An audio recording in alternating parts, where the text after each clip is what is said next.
बेटे के दोस्त को अपने घर पर बुलाकर अपनी नमस्कार दोस्तों, आप लोगों का स्वागत है आज की इस नई कहानी में। आज की इस कहानी में मैं आपको बताने वाली हूँ कि मैं अपने बेटे के दोस्त से अपना काम करवाए। मेरे बेटे का नाम शनि है, उसकी उम्र 15 साल है। वो मेरे घर से कुछ दूरी पर एक स्कूल में अपनी पढ़ाई करता है। मेरे बेटे के साथ उसके दोस्त मेरे घर पर कभी कभी आते जाते रहता था। मेरा बेटा और उसका दोस्त एक साथ स्कूल और कोचिंग पढ़ने के लिए जाया करते थे।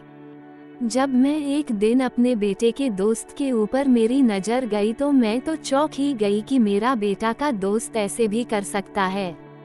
एक दिन की बात है जब मेरे बेटे के दोस्त मेरे बेटे को खेलने जाने के लिए बुलाने के लिए आया हुआ था।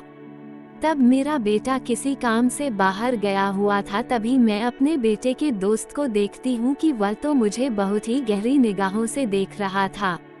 उसकी नज़र तो सिर्फ मेरे पर ही टिकी हुई थी। तभी मैं उसे बोली कि यह तू क्या देख रहा है।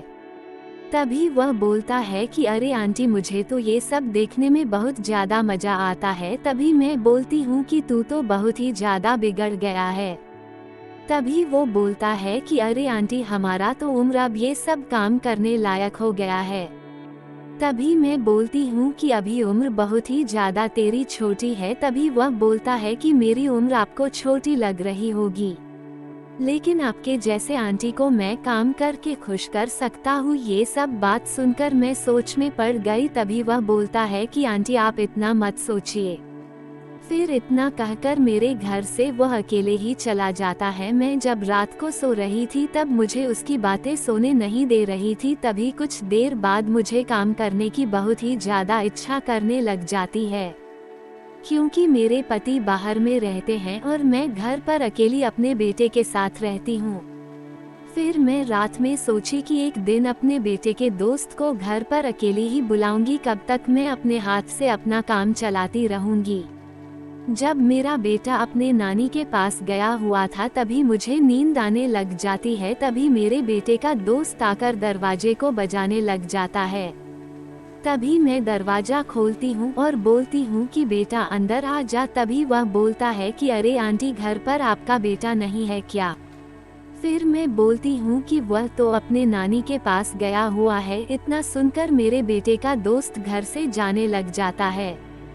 तभी मैं उसे बोलती हूँ कि बेटा रुक, तुझसे कुछ काम है। तभी मैं अपने कमरे में उसे लेकर जाती हूँ और बोलती हूँ कि तूने उस दिन बोला था ना कि आपके जैसे आंटी को मैं काम करके खुश कर सकता हूँ। तभी वो बोलता है कि आंटी, आपका मन कर रही है क्या?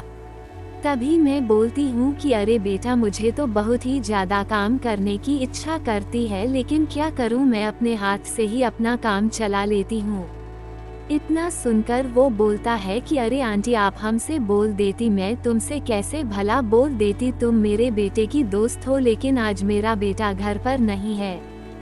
तभी वो बोलता है कि अरे आंटी, आप चिंता मत कीजिए, मैं आपका काम बहुत ही अच्छी तरह से करूँगा, क्योंकि मैं भी कई दिनों से आपकी काम करने की सोची रहा था, लेकिन क्या करूँ, मुझे तो मौका ही नहीं मिलता था। इसलिए मैं आपके घर पर आया करता था कि जब मेरा दोस्त नहीं रहेगा तो मैं आपका उस दिन काम जरूर करूँगा। लेकिन आपने आज खुद ही मुझे अपने काम करवाने लग गई। फिर मैं अपना काम करवाना चालू कर दी।